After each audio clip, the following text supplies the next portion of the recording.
Welcome everybody to our second reading session. Hi Sophia. Let me go ahead and share my screen now. I've got this working so I can see the chat and my screen, so that's gonna be nice.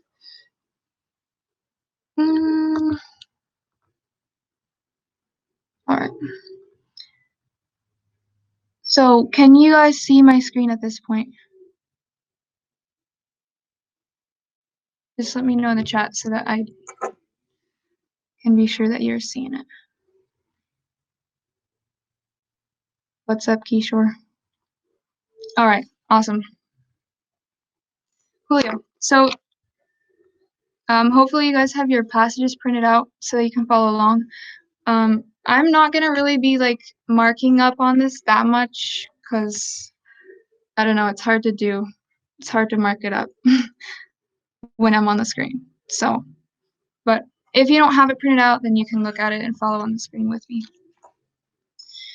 First passage always is a literature passage. So we have pretty interesting passage right here. Let's just start reading the blurb. And remember, before we start, what we're focusing on right now is the characters. We have to make sure we understand who the characters are so that we can not get super confused, because that's going to be the focus of the questions. They're going to want to know about relationships between characters, what they're feeling, stuff like that. All right. So reading the blurb. This passage is from Lydia Minatoya, The Strangeness of Beauty, written in 1999. The setting is in Japan in 1920. Chi and her daughter Naomi are members of the House of Fuji, a noble family. So right away, we know there's a mom named Chi, or however you say that, I'm not sure. She has a daughter Naomi, and they're a noble family from Japan. So that's quite a bit of context there. And it will help you as you're thrown into the story here as we start with the actual passage. As I go, feel free, guys, to chat as much as you want in the chat box. Ask me questions, ask me to clarify, tell me what you're thinking. It's nice to have some interaction. All right. Akira came directly. So all of a sudden we have this new person. We don't know who he is yet. Just keep him in your mind. Akira came directly, breaking all tradition. Was that it? Had he followed form? Had he asked his mother to speak to his father to approach a go-between? Would she have been more receptive? So this is kind of like what's going on. Just go with the flow. Let it be what it is. He came directly. He's doing something that's not very traditional. So that's basically all we know. And they will tell us whatever else we need to know to get up to speed with the story. He came on a winter's eve. He pounded on the door while a cold rain beat on the shuttered veranda. So at first, Chi thought him only the wind. The maid knew better. She heard her soft, scuttling footsteps, the creak of the door. Then the maid brought a calling card to the drawing room for Chi. So there's this guy, Akira. We don't know really who he is. He's coming to visit these people at their house. And it looks like it's in the winter, a little stormy. There's rain, there's wind, and it's at nighttime. So Chi doesn't notice. The maid comes, and the maid comes to the door because she's able to hear. She was reluctant to go to her guest. Perhaps she was feeling too cozy. She and Naomi were reading at a low table set atop a charcoal brazier. I had to look up what that was. I don't know if that's dumb or not, but it's like a barbecue thing or like a stove. A thick quilt spread over the side of the table so their legs were tucked inside with the heat. So basically, the mom, Chi, and her daughter, Naomi, are just having a really good time. They're cozy. It's nighttime, that type of vibe when it's raining outside. And you're inside the house, and you're in a blanket, and you really don't want to get up. So she doesn't want to go to the door. The mom asks, "Who is it at this hour, in this weather?" she questioned as she picked the name card off the maid's lacquer tray. Shinoda Akira, Kobe Dental College, she read. So now we have the name of this guy.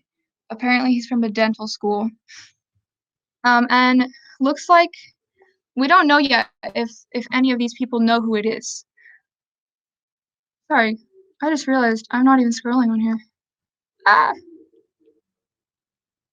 whoops. Here we go. No. Okay. Naomi recognized the name. She heard a soft intake of air. I think this is important just because you see like the emotion going on right here. And we're supposed to keep an eye out for emotion. Naomi basically goes like really like quietly, but it's like the type of thing where you can really tell. Like she knows who this person is. And she tells her mom, I think you should go. So at this point, we basically have this guy coming to the door. It's late at night. It's stormy outside. Mom and daughter are just relaxing inside, and the daughter recognizes the name. That's the basic storyline at this point.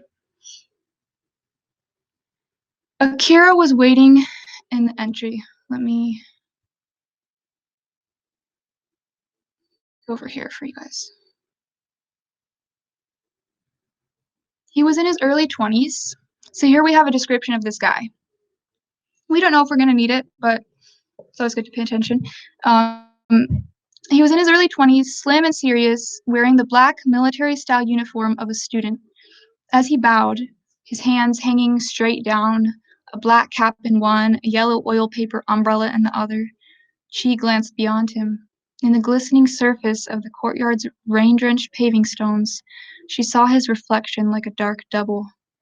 It's kind of a really interesting section right there. Really pretty.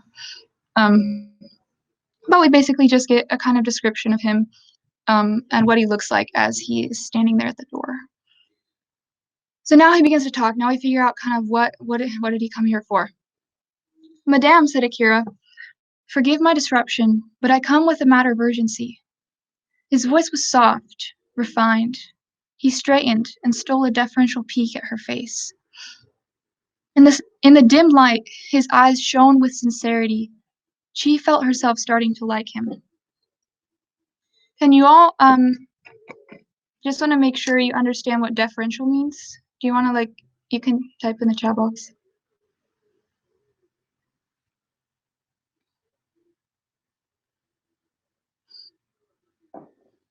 And if you don't remember what it means, I can tell you. Okay, basically deferential. Oh, somebody's typing. Here we go.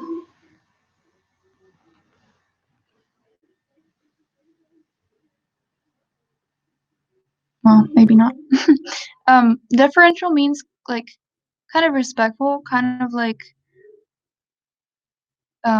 yeah, basically respectful. So a deferential peak would be kind of looking up with maybe a little bit of fear, a little bit of respect.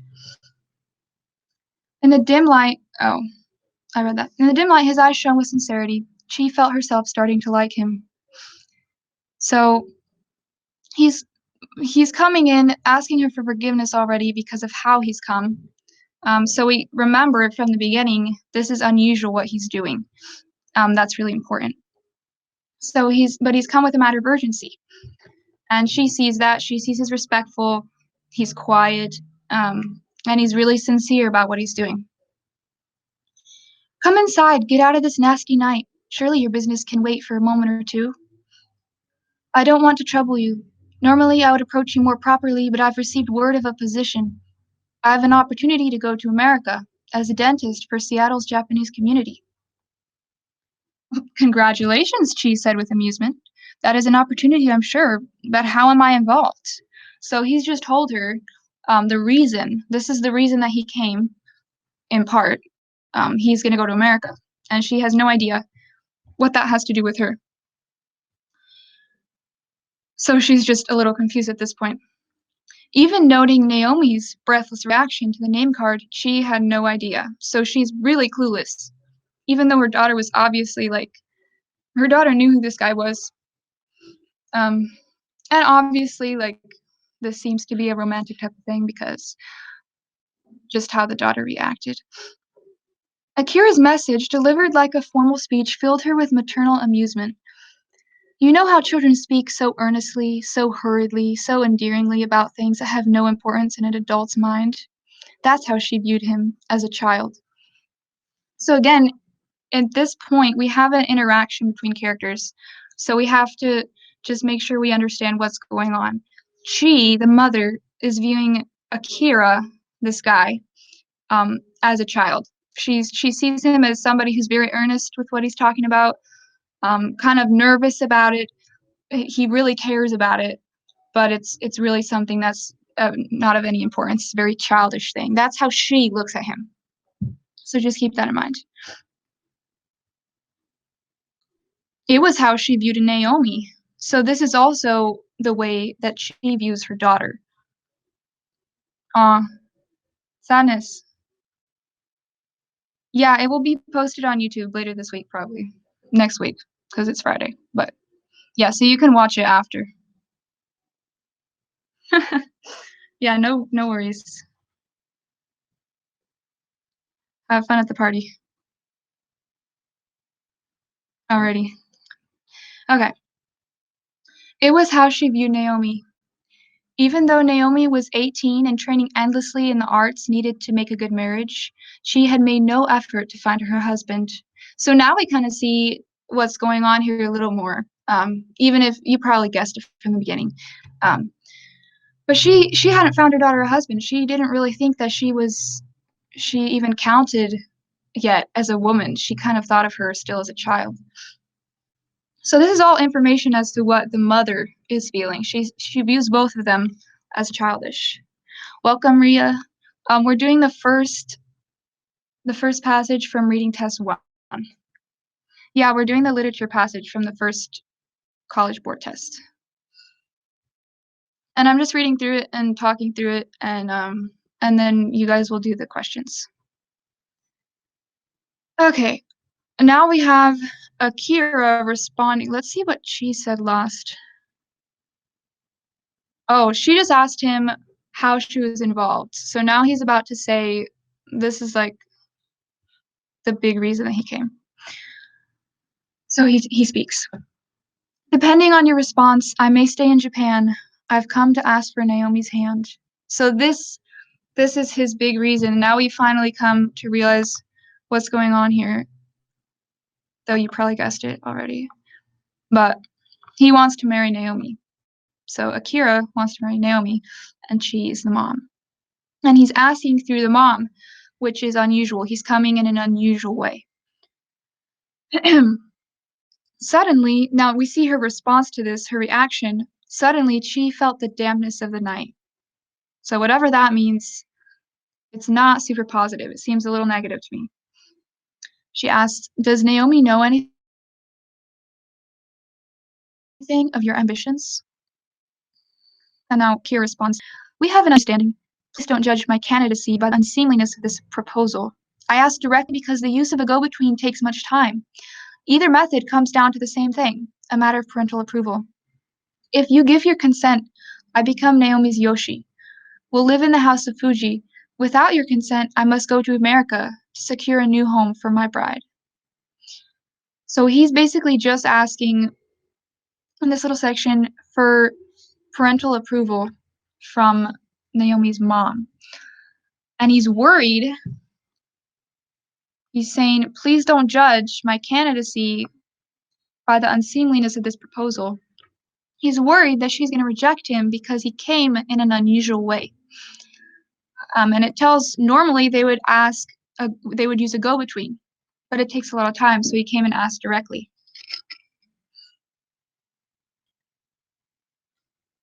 At the end of this little section, he says, if you give your consent, I become Naomi's Yoshi.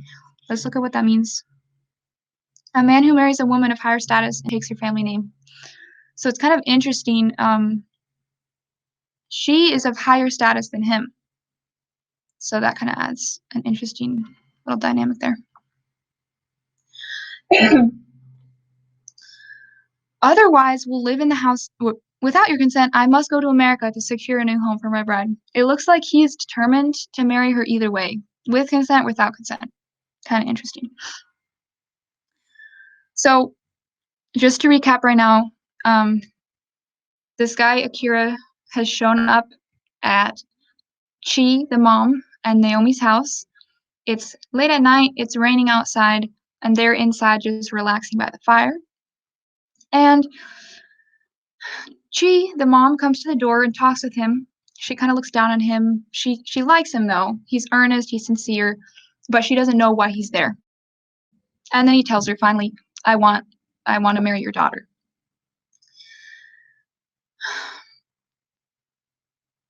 Eager to make his point, he'd been looking her full in the face. He's very eager about this. He's very sincere, very sweet. He seems really sweet. Abruptly, his voice turned gentle. I see I've startled you. My humble apologies. I'll take no more of your evening. My address is on my card. If you don't wish to contact me, I'll reapproach you in 2 weeks' time. Until then, good night. So he leaves. He doesn't give her time to respond, really. Like, does she even respond at all? Oh, she just asks if Naomi knows about it. So he doesn't give her much time. He's probably pretty nervous. And he goes, she kind of seems like she's kind of she's not at ease right now. She's kind of worried about this. Like even in these next 2 lines, he bowed and left, taking her ease with effortless grace like a cat making off with a fish. I think that's kind of funny. So he just took her lovely evening away from her. Now she's all stressed out.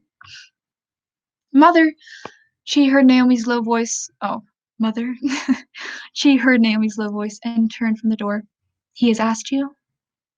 The sight of Naomi's clear eyes, her dark brows, gave Chi strength. Maybe his hopes were preposterous. So maybe there was no way that he would marry her. Where did you meet such a fellow? Imagine. He thinks he can marry the Fuji heir and take her to America all in the snap of his fingers. So she's like, she expects her daughter to agree with her. She waited for Naomi's ripe laughter. Naomi was silent. She stood a full half-minute, looking straight into Chi's eyes. Finally, she spoke. I love this. I met him at my literary meeting. Naomi turned to go back into the house, then stopped. Mother? Yes? I mean to have him. Okay. So we see that Naomi loves this guy. She has her heart set. It's gonna happen. But let's just kind of recap before I let you guys do the questions on your own. Basically, let me just zoom out here. About the story, starting off, this is in Japan. This felt like a soap, I know, right? That's why, like, some of these literature passages are awesome. Like, they're just interesting. It makes it really fun. Yeah, and the writing is so beautiful. I just love it. Like, the stuff about, like, this part, she saw his reflection like a dark double. That's like, wow. And there's another part here. Oh yeah, the cat making off the fish. That was just funny. Okay, yeah, the thing about making off like a cat.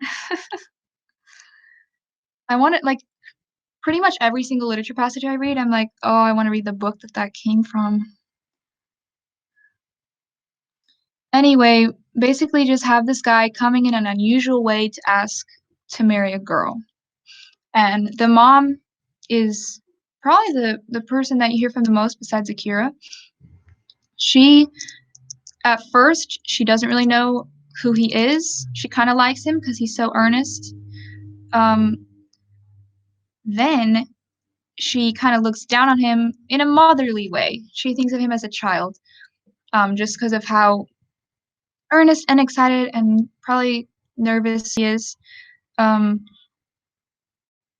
then once he's asked, though, she really doesn't know how to respond because this is so unusual for her. Like, this is not how these proposals normally work in her culture. He leaves, takes her ease like a cat making off with a fish, and then Lastly, there's a little interaction between Naomi and the mother, and we find that Naomi is not joking around. She really wants to marry this guy. All right, any questions about this, any of the words, any of the the parts of the passage or anything, before I have you guys do the questions?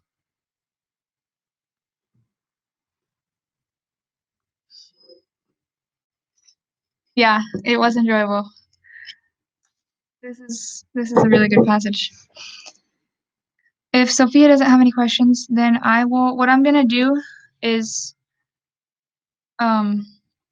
give you guys 10 minutes to do the questions, and then after you guys have finished, then we'll go through like the ones that were the hardest. We'll grade them and then go through the hard ones.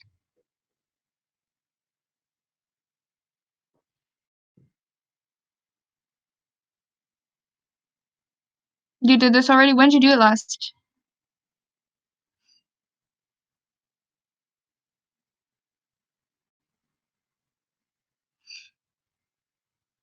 Yeah, it's probably one of the first tests that people do when they start. It's the first one I did. Oh, did you take the whole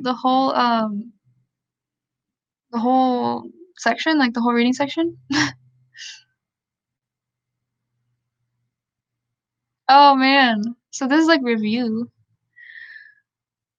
Well, were there any like questions in this first passage that was hard for you? Or because we're gonna be doing the first 3 passages. So if there was anything that was like tricky in those ones, we can go over that.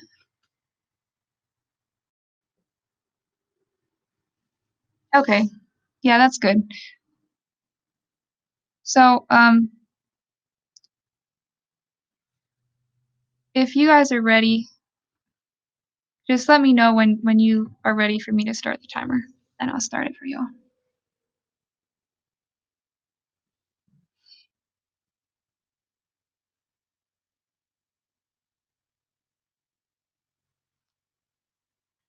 So, wait, you mean like no specific questions with this passage?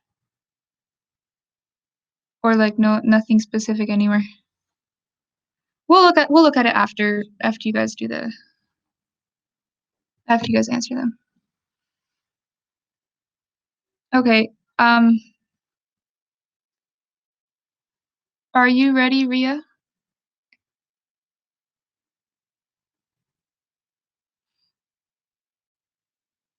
All right.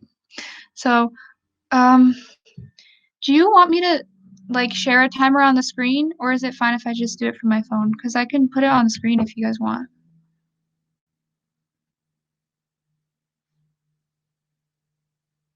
Okay, let me do that really quick. 1 second.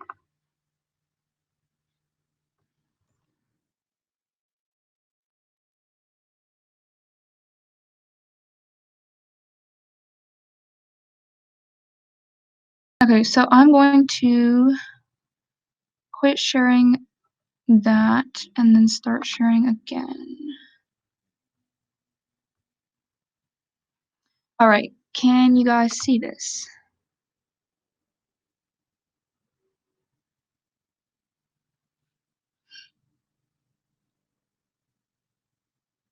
Okay, awesome. All right, I'm gonna start it now because I think you guys are ready. And then after the 10 minutes, we'll go through the hard questions. Alrighty. I decided not to blare your ears off with the little timer ending. I think that's really aggravating. So, um, hopefully you guys are done with it now. Just let me know in the chat, and then I'm just gonna read you off the answers, and you can check them, and then let me know in the chat how you did, because we didn't get a survey set up for you to put the answers in. So, I don't know if you did it, Sophia, because you already done it, but I'm gonna read the answers off now. So, okay, number 1 is B. Number 2 is B. Number 3 is C. Number 4 is A. Number 5 is C. Number 6 is D. Number 7 is D. Number 8 is B. Number 9 is C. And number 10 is B.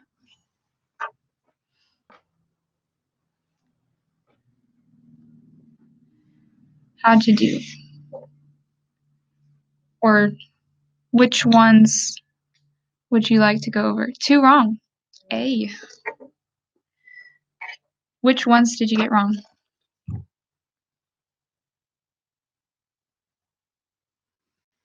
Because I can go over either the ones you got wrong or any that were hard too, just so you feel really solid about it.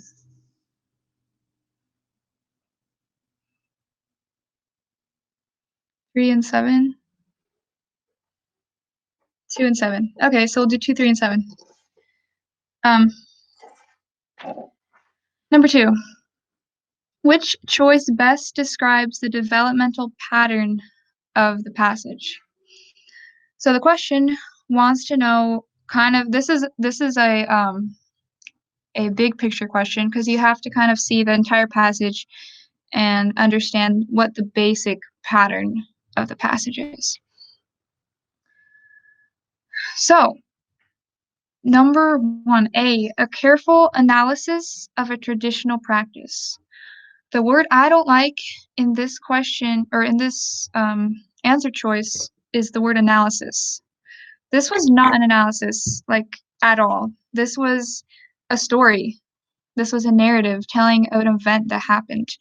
There's a couple lines talking about the tradition, but remember, we want to know about the whole passage as a whole.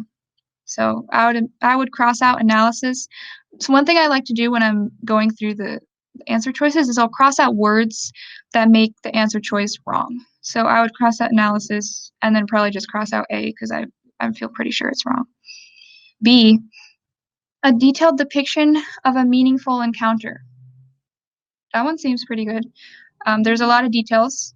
This is one pretty short scene, but it lasts for a whole passage. Of a meaningful encounter. Encounter is an interaction between two people, so that works. And meaningful, it had some sort of significance. So I'm liking B. C, a definitive response to a series of questions. For this one to be correct, this whole passage would literally have to be a list of questions about stuff. And then a confident, definitive response. Definitive means like this is completely true. Even if you were to let go the series of questions part, there isn't really anything definitive in here either. She never says yes or no to his question. But I don't like the series of questions thing either, so I would cross C out. And then D, a cheerful recounting of an amusing anecdote. This makes it sound like it's a little old grandma, like looking back over her life and kind of telling a funny story, which is not what it sounds like to me at all. So the answer is B. Let me know which one you picked, Sophia, and you can like tell me like what you were thinking as you did that, just so you can understand what went on there.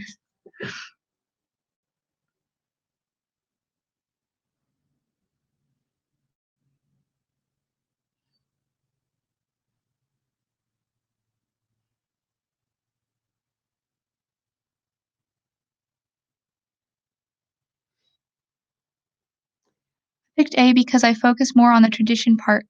Yeah, so sometimes with the answer choices, it's easy to see like how part of it could be right, because it did talk in a few sentences. It did talk about the tradition, but remember this one wants the passage as a whole, so you have to focus on the most distinctive details and not just a few sentences maybe that make it sound like that answer is correct. So yeah, the analysis part of that would be where I would say it was wrong because the whole passage isn't an analysis, only maybe a couple of the sentences in it. Okay, let's look at 3. As used in line 1 and line 65, directly most nearly means, so I would look right ahead at line 1 and line 65. Line 1 says, Akira came directly, breaking all tradition. Line 65, we have, I asked directly because the use of a go-between takes much time.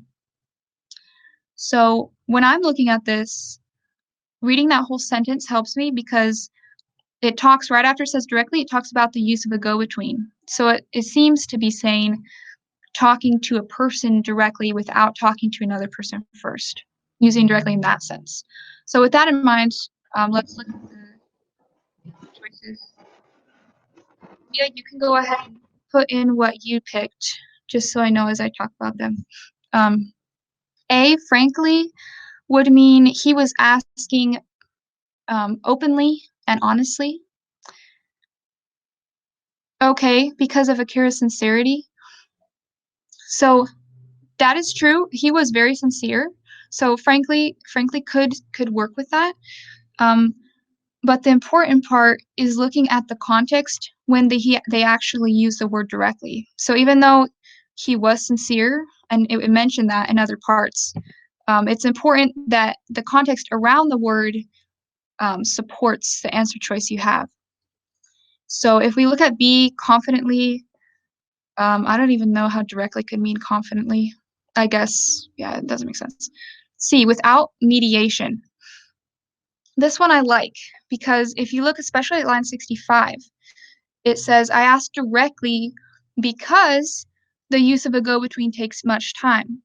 So he's contrasting asking directly with using a go-between, and that would mean using mediation. Does that make sense? So asking directly is like not going through somebody else to ask the question, but just asking the person themselves who you want to talk to. Yeah, awesome. Yeah, for sure. And then with precision, that one, it's not like you ask a question like a surgeon. That one doesn't make sense. And in the context, it wouldn't make sense either. So, let's look at 7. 7, another main purpose question. The main purpose of the first paragraph. This one was hard. I would definitely say this one was one of the hard ones. The main purpose of the first paragraph, that's important, is to A, describe a culture, B, describe, criticize a tradition, C, question a suggestion, and D, analyze a reaction. Which one did you guys pick?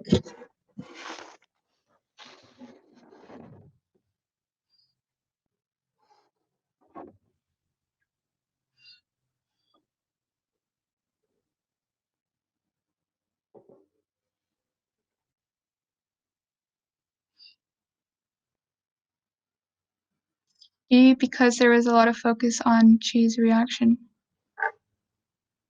Isn't the answer D? I thought the answer was D, right? Is it? Wait, 7. Yeah, the answer is D.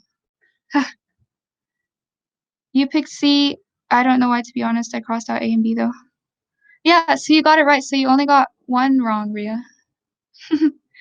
Oh, you heard B? Sorry. No, that one's D. And you're right.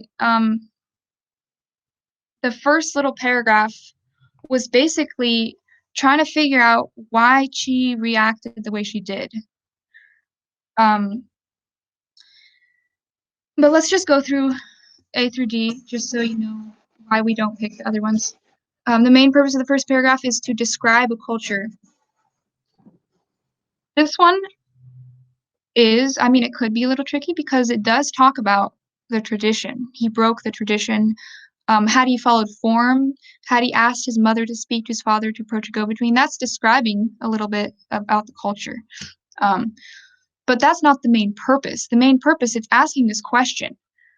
Was that it? Would she have been more receptive if he had done this? So the focus is more on why did she respond this way? And could he have done it better? So Sometimes you'll come across answers that could kind of technically work, but they're just not as good as the best answer. B, criticize a tradition. There's no criticism here. He is just speaking plainly about what he did, but there's no criticism. We can't just say that because he broke the tradition that he was criticizing it. Can't make that leap. Okay, C, question a suggestion.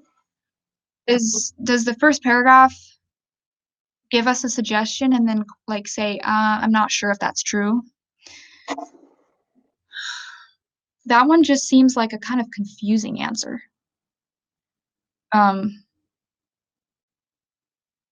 It could, I'm trying to figure out what the suggestion would be. Had he followed form? Had he asked his mother to speak? Yeah, it's not really a suggestion. It is making a question. It's asking a question. So that could be a confusing part of that. But D really comes at it in the best way, in my opinion, in College Board's opinion too, apparently, because it's the right answer. It's analyzing reaction. So we're looking at how Chi reacted and trying to figure out why. Does that make sense? Maybe Sophia, you never did you have time to land at D and really take a look at it?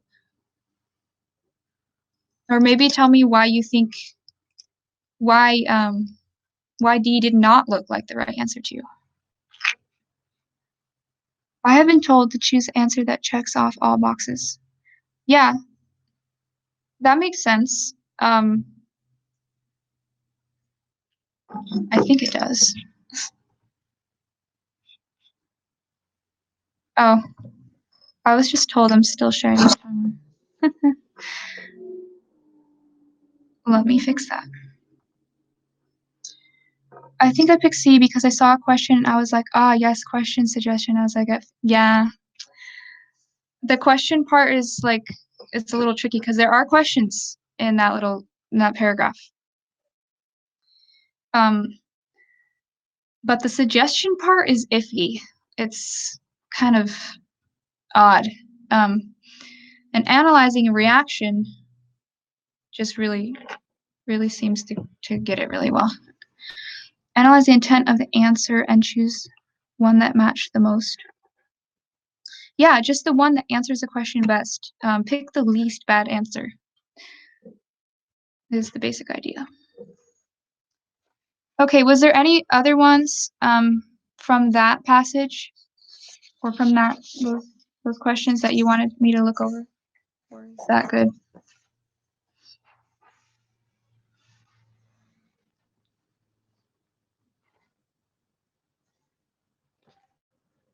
I know, I want to read that book. That would be really fun. I'm pretty sure they're gonna get married. Because, like, how could a book do that to you? But I have no idea. Sadly, I'm not on Discord anymore. I used to be there, but I left. Yeah. Yeah, you guys are some of the new people that I have no idea. I don't know you guys, sadly. But it's good that I get to know you guys here. I can still be a little bit connected in. I was on Discord, like, starting probably last February till, like, when I finished the SAT, that was in December, so. I left because it was taking up so much time. I was like, I better get out of here. I couldn't, like, get myself off of it. Yeah, I told myself, Maddie, you're gonna be an adult soon, like, get with it. Anyway, we're gonna do the social science passage next about the gift giving. Yeah, it's way better than Reddit. I don't like Reddit. Reddit is like, I don't know.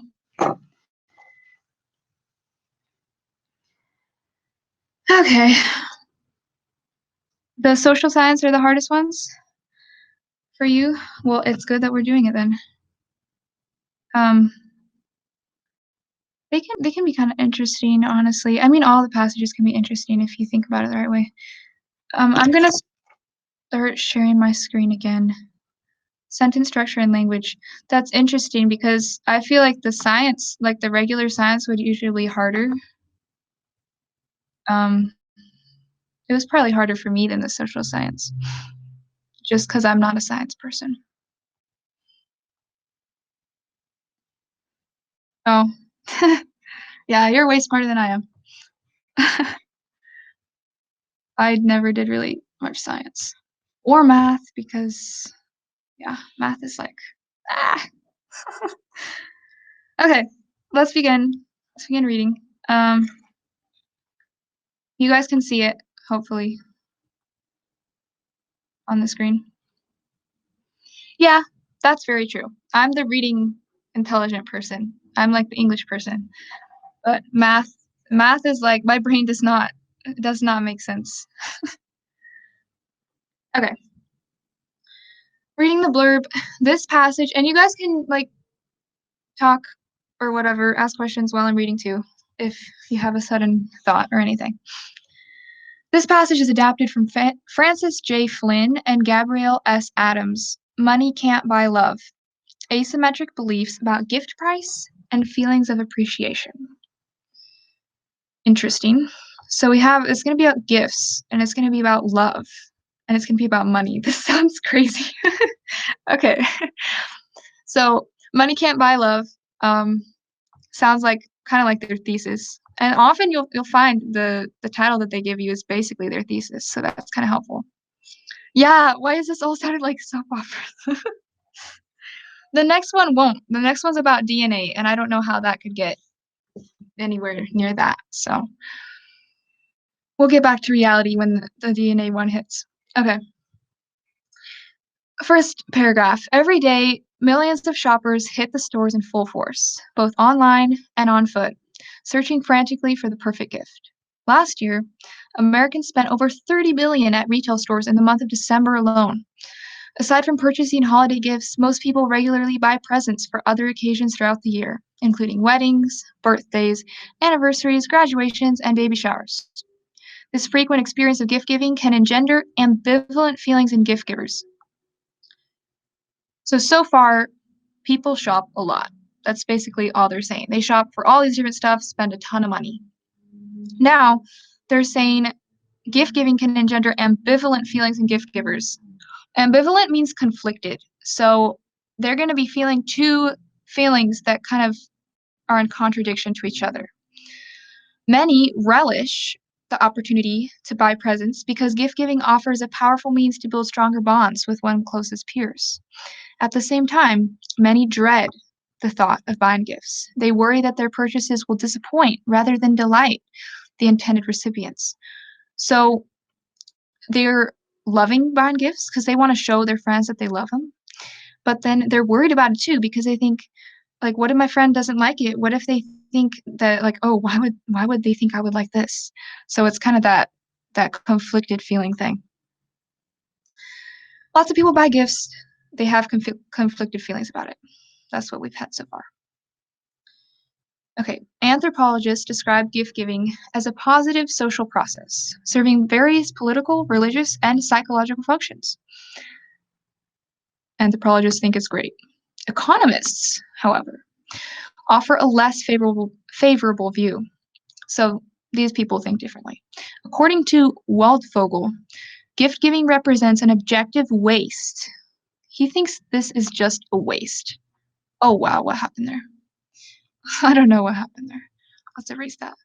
He thinks it's a waste of resources. People are just wasting money on each other, trying to show them that they love them. People buy gifts that recipients would not choose to buy on their own, or at least not spend as much money to purchase. So this is why it's a waste.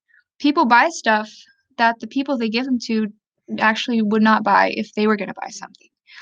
And they wouldn't spend as much money to buy it. A phenomenon referred to as the deadweight loss of Christmas. So there's lots of money lost because people spend more money when they're buying a gift for somebody else than if they actually just bought the same item for themselves. To wit, givers are likely to spend $100 to purchase a gift that receivers would spend only $80 to buy themselves. So there's like that $20 loss there. This deadweight loss suggests that gift givers are not very good at predicting what gifts others will appreciate. That in itself is not surprising to social psychologists. So we've had so far anthropologists, economists, and social psychologists. Research has found that people often struggle to take account of others' perspectives. Their insights are subject to egocentrism, social projection, and multiple attribution errors. Basically, people have a hard time putting themselves in the other person's shoes and understanding what they feel like, what they would want for Christmas, how much they would spend on it, things like that. So to summarize this second little section, we've got anthropologists saying gift giving is great, economists saying it's a waste because people buy the wrong things and spend too much, and then social psychologists saying the reason that they spend too much is that they can't seem to see things from the person's perspective that they're getting the gift for.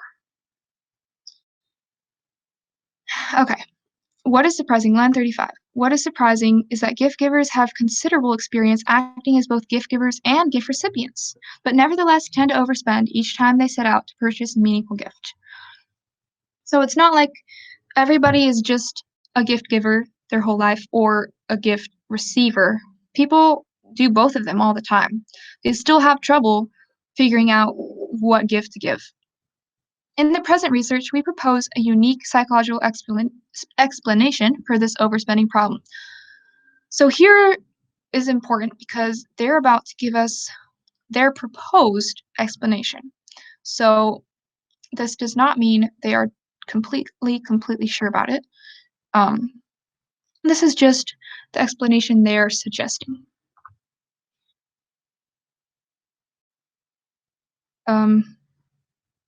1 minute.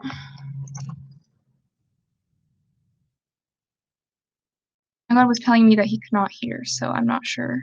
Hopefully you guys can hear still.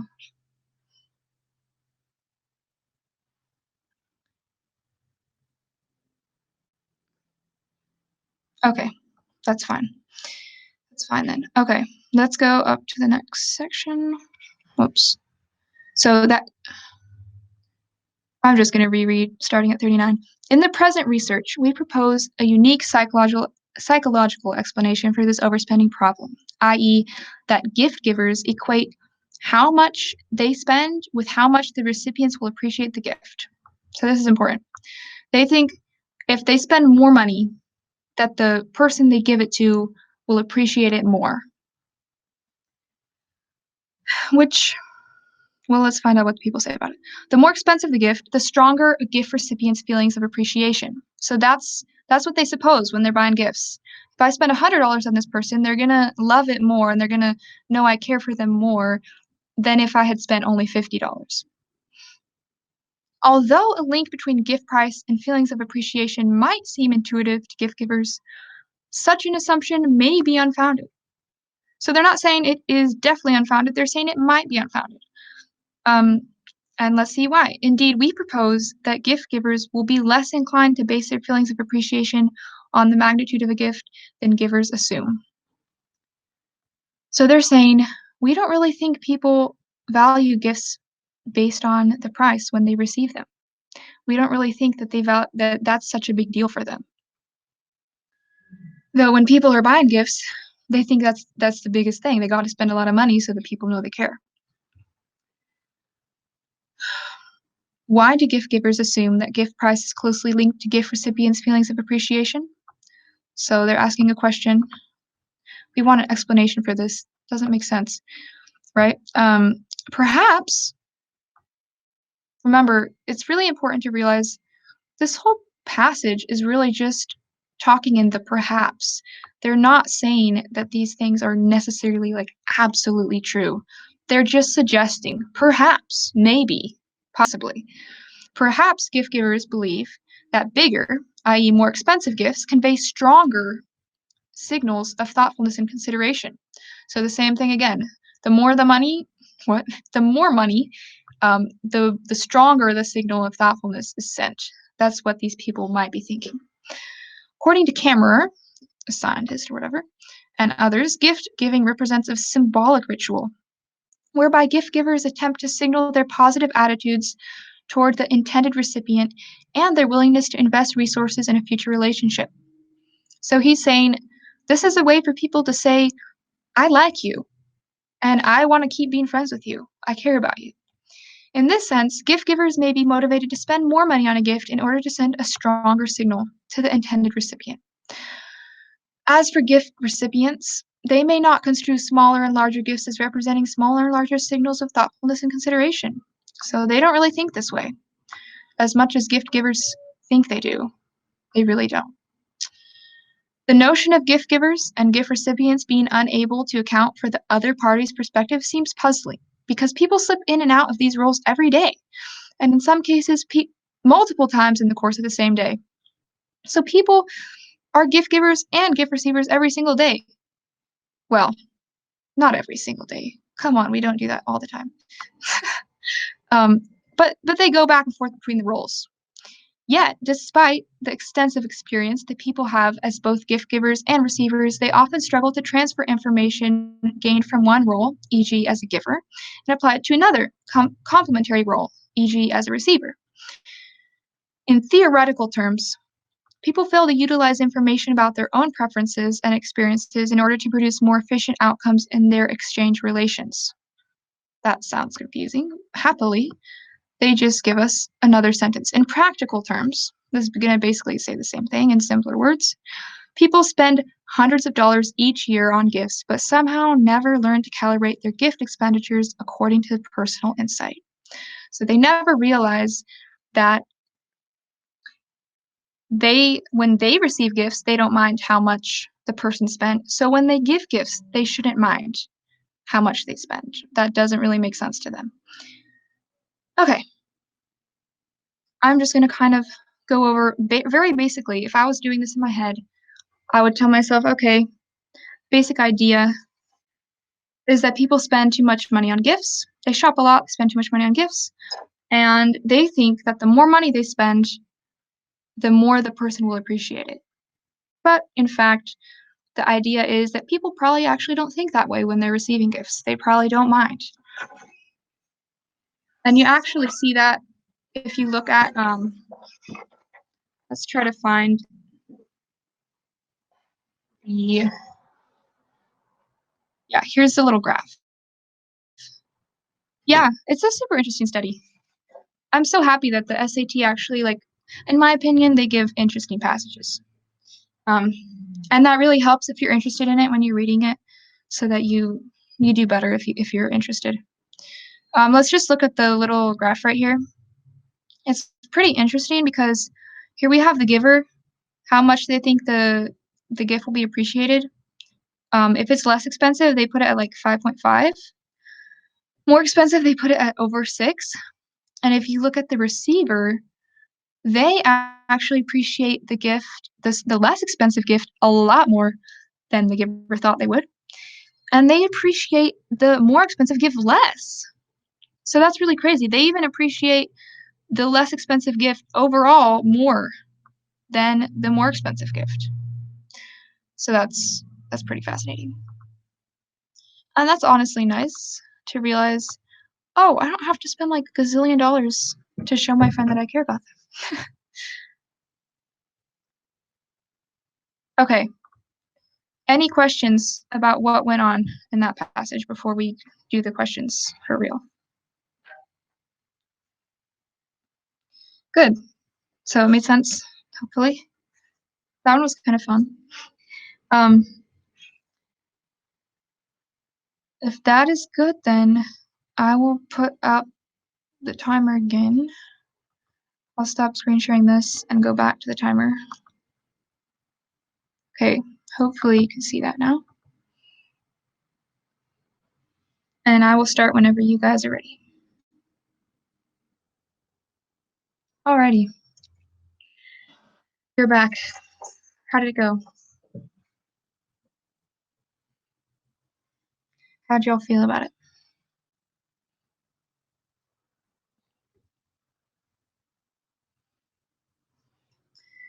Good. Let me see here. It's better than expected? That's awesome. That's awesome. It helps when you enjoy yourself with the reading. Then when you come to the questions, things make a lot more sense. Okay. I'm going to read through the answers. So, for number 11, we have A. 12 is B. 13 is D. 14 is A. 15 is A.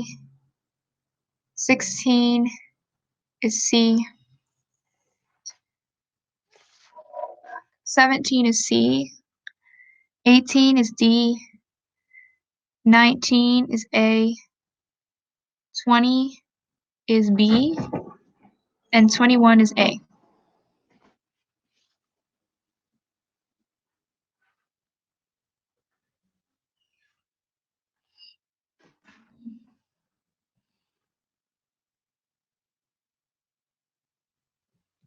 Two wrong?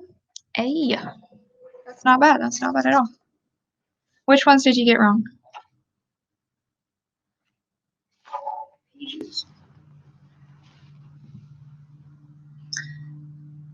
15, so 15, 16, and 17? Okay.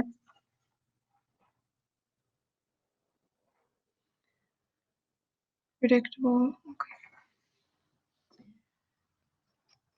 14 and 21. Okay, so let's do 14, 15, 16, 17, and then 21. So we'll do it in that order. All right, 14. Which choice provides the best answer for the best evidence, for the answer to the previous question? So you got 13 right, I'm assuming. So that's good. Half of that. So you understood what the answer was. You just didn't get the evidence that matched with that. So which one did you choose for that?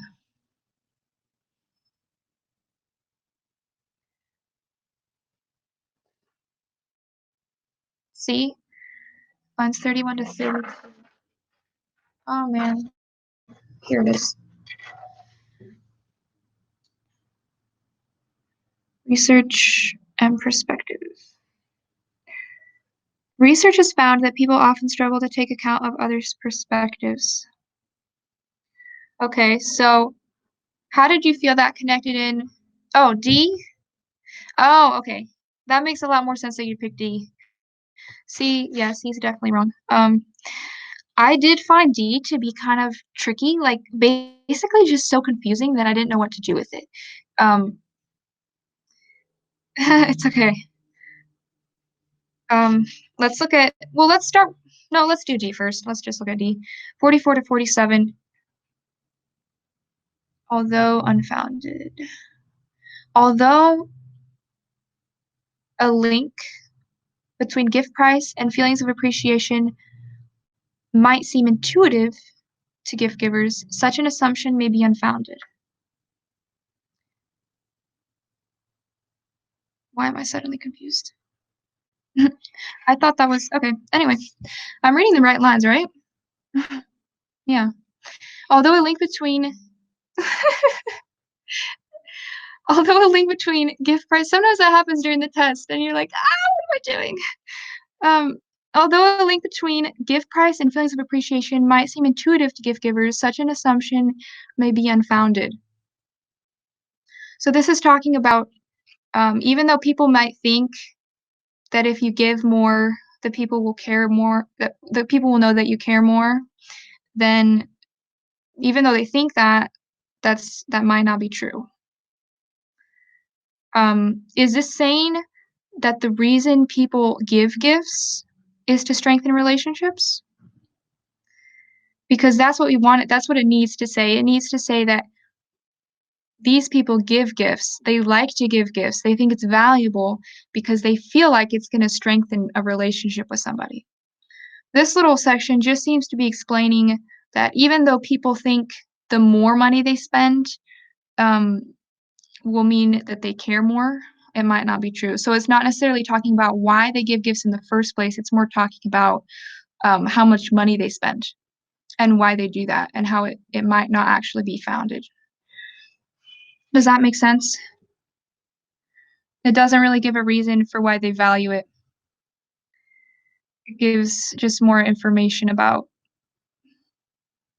how it's unfounded, their idea about the money and how much they spend. Can you tell me well, tell me which ones did you cross out A, B, and C? Or did you, or were there any that you kinda just left?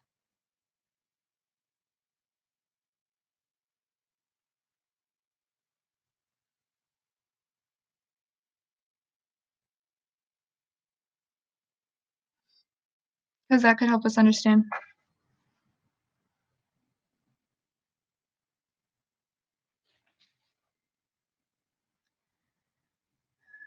Okay. Um, let's look at A. A was the correct answer, lines 10 to 13. Many relish the opportunity to buy presents because gift giving offers a powerful means to build stronger bonds with one's closest peers. So right here, it's giving a reason. Why do they relish? Why do they love to buy presents for people? Because it gives them a way to bond with their friends. So that one really seems to go with D really well. It can serve to strengthen a relationship. Um, was there a word in there or something about those lines that didn't make sense to you? You automatically added money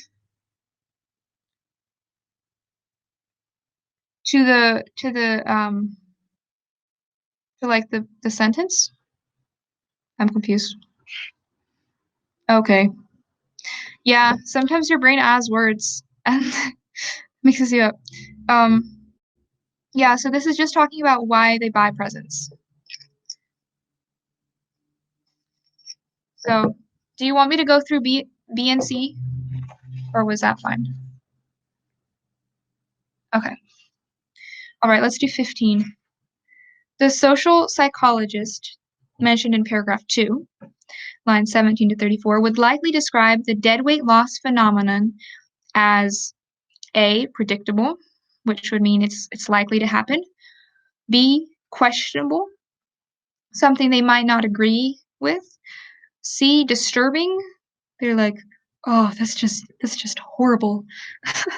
D, unprecedented, meaning it's never happened before. Um, so let's look at line 17 to 34, just so we understand what's going on. If they give you lines, it's always good to go back and use those lines. 17 to 34, um, looks like it's just going through talking about anthropologists, what the economists think about the dead weight, meaning they waste money because a person would not spend that much money normally. And then down at line 30, we have it talking about the social psychologists. They say the dead weight loss idea, that in itself, is not surprising to social psychologists. So this right now is telling the social psychologist's perspective on the dead weight loss, which is what this question is looking for. It wants to know what would they say about it. And in this little section, it says that they would say it's not surprising. So now all you basically have to do is figure out which of those answer choices go along with the idea of being not surprising. And the one that goes mostly with that is predictable. It it is very likely to happen. It's not something that would happen that they'd be like, "Oh, we had no idea. That was so unexpected." It's just predictable. Um, which one did you pick? I think it was Sophia who wanted me to go over this one.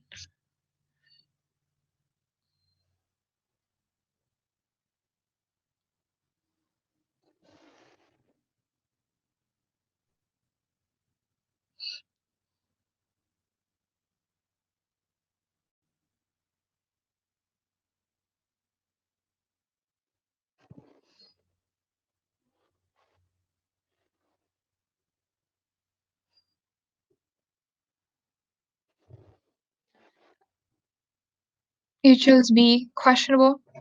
Yeah, so if it was questionable, the social psychologist would be doubting the validity of it. They would be like, I'm not really sure if dead weight loss is a thing. Like, I don't even think that people actually do spend more money than the person would if they were buying the present or the object. So for it to be questionable, um, it would have to be something that they were doubting instead of something that they say is not surprising. With A. Okay, number 16. The passage indicates that the assumption made by gift givers in line 41 to 44 may be A, insincere, so the gift givers don't really care. They aren't actually sincere about what they're doing. Unreasonable, and this one is a good bad answer because it sounds like C. It sounds like kind of like the word incorrect. Um, Unreasonable would mean though more like something that is not intuitive, something that would not make sense if you thought about it. C, incorrect, is more direct. It's just um, objectively wrong. Unreasonable is just a little more subjective. Like if you thought about it, that doesn't really make reasonable sense. And D is substantiated. So the passage indicates the assumption made by gift givers may be substantiated. So is a passage supporting the idea that the gift givers have? No, they're saying it's not substantiated. It does not have good support. Which one did you choose for 16? Unreasonable? Yeah. I can't remember for sure, but I feel like when I did this before, like when I did it first, I might have picked unreasonable. The fact about that one is if you look in the passage understands kind of the reasoning behind what the people are doing. They say, yeah, it makes sense in a way. It might seem, if you look at lines 44, 45 and 46, says, although a link between gift price and feelings of appreciation might seem intuitive, such assumption may be unfounded. So it may seem intuitive, it might seem reasonable, but it's unfounded. So they're not saying it's actually not intuitive. They're saying it's unfounded. When you look at the facts, it's actually just maybe incorrect. Does the nuance between those two words make more sense? Yeah, because they are pretty close, and it's kind of difficult to figure that out. But um, yeah, as far as I can tell, that's the difference between the two.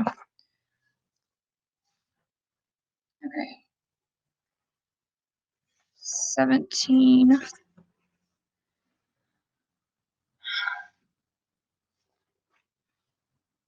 Oh, and this is a paired quote question.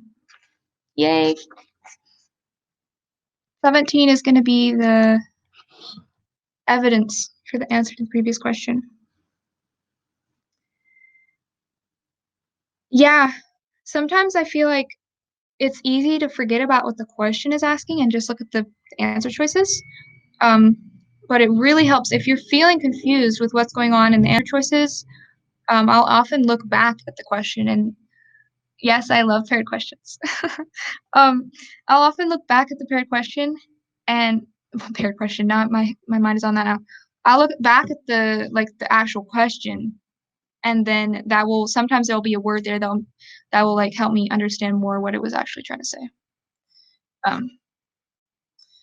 So that's pretty helpful. Let's look at the quotes for this now. And you can let me know as I talk which one you chose. Which choice provides the best evidence for the answer to the previous question? Lines 53 to 55.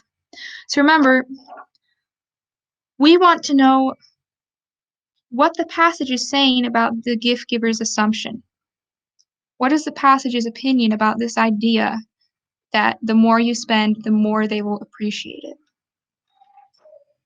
53 to 55, perhaps, and consideration. Perhaps gift givers believe that bigger, i.e. more expensive gifts, convey stronger signals of thoughtfulness and consideration. So this is just saying basically what gift givers might be thinking. It's not really having an opinion about that assumption. So I would cross that off. Second, B is lines 55 to 60, courting and relationship.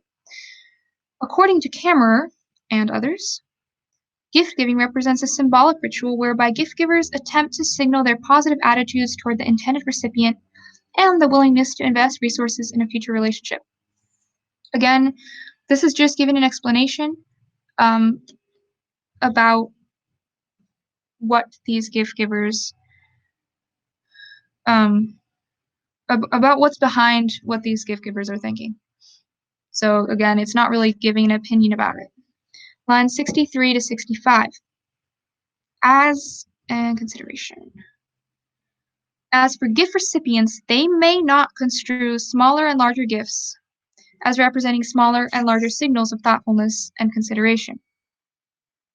So this is suggesting that what the gift givers believe may be wrong, right? It's saying the gift recipients, maybe they don't actually think this way.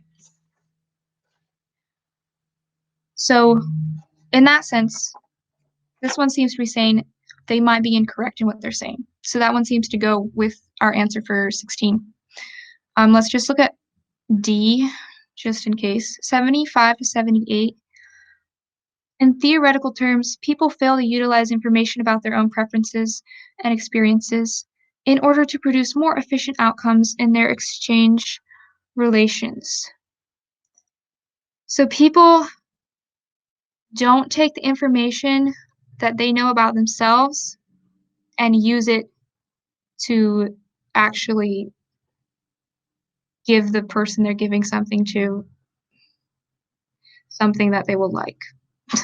I feel like I just said that in the weirdest way. That sentence is super confusing.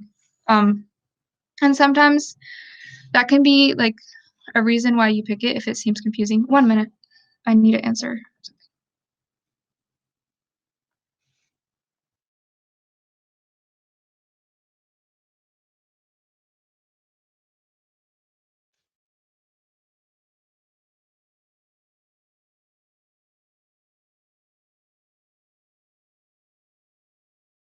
Right, I am back. So again, remember what the question is that you're answering. You're trying to answer what the passage thinks about the assumption that they made. So is this little section talking about that? People fail to utilize information about their own preferences in order to produce more efficient outcomes. No, this is just telling a statement. This is just saying what people do. It's not necessarily agreeing or disagreeing with what the person said or what the gift givers feel like. Does that make sense? Or is there like more that you want me to clarify with that? The answer is C, by the way.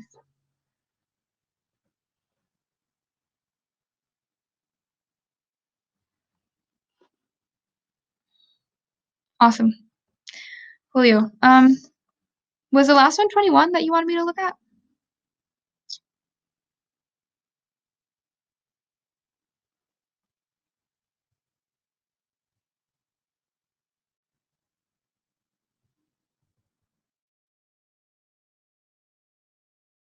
I believe it was 21. Yeah, I just looked back. Yeah, I think Ria wanted me to do 21.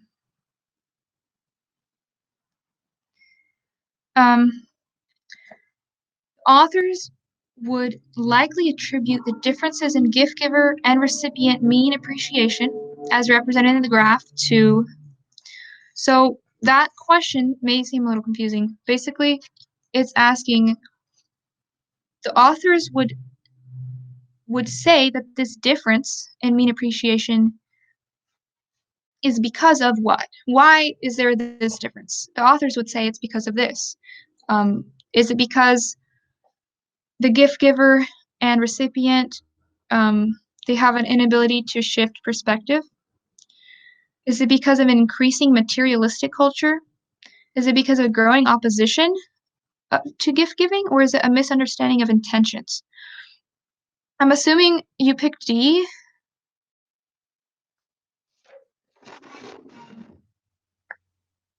You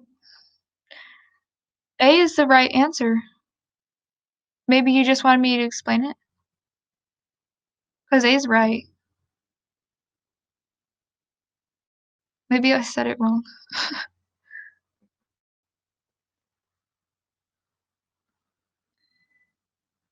I don't know. Maybe I keep mistalking. Yeah, but A is definitely the right answer for that one.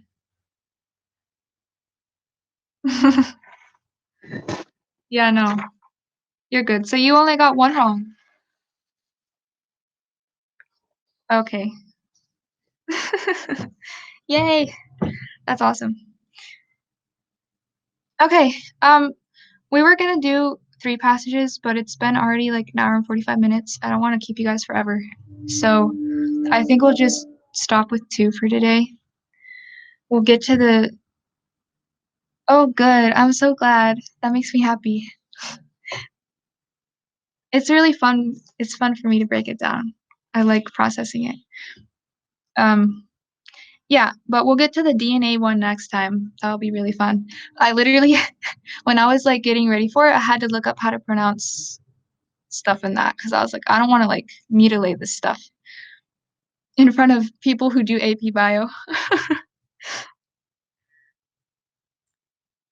Anyway, I think we have a survey for the end. Let me chat Engel really quick.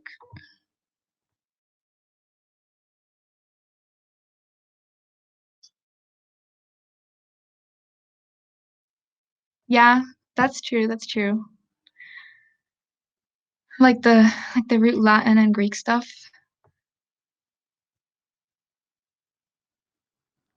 that could be an option, or just mutilate them and not care.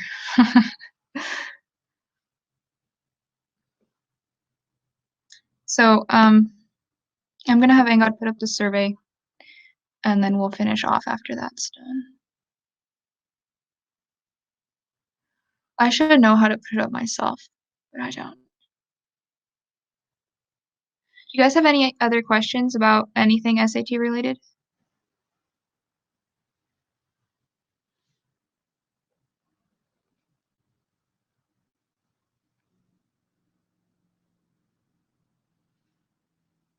Alrighty.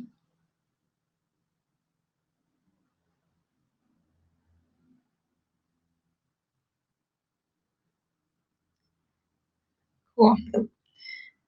Um, so you guys didn't take March, did you? Because you would have gotten your score today. There comes the survey.